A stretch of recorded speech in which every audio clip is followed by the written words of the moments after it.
The system is decoding patterns now.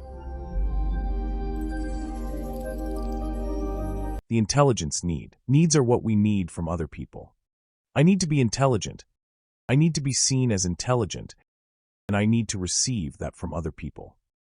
So, this need is about being seen as smart, competent, insightful, or maybe very capable of something.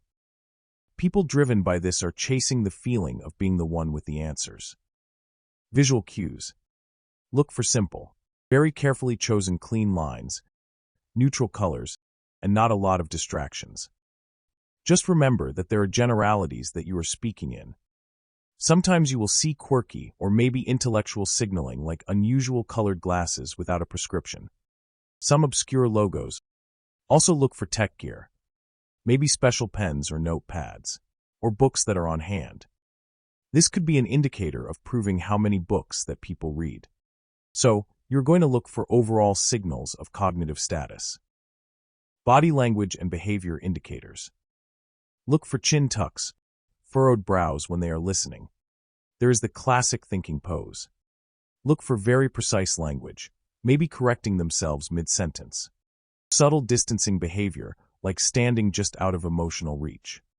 Look for frequent referencing of data that they read, books, studies, podcasts, or some kind of niche knowledge that they might be sharing during a conversation. They might even ask overly detailed or strategic questions just to prove their mental capacity. Grooming and presentation indicators. Grooming isn't neglected, but it's not designed to attract any attention. So, hairstyles, shoes, and accessories are usually utilitarian or signaling that I don't care about trends. I care about ideas. Psychological orientation indicators. This person fears as being seen as stupid or uninformed, and they will very often defend their identity through logic, facts, and being right.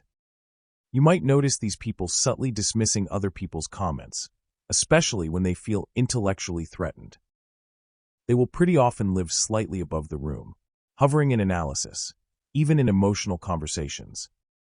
They are also most likely to suffer in emotional anxiety than the average person. But their validation is rarely emotional, it is cerebral. And when you praise their insights or ideas, watch their whole entire body relax. Everything feels good because you are giving them a dose of what they really need. So, the core desire of intelligence is to be seen as smart, capable, or insightful, and maybe even mentally superior.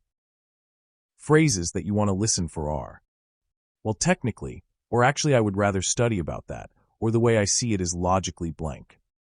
I don't want to sound arrogant, but I've done a lot of research on this. Or you might hear, let me give you the real version. You may hear something like, most people don't understand.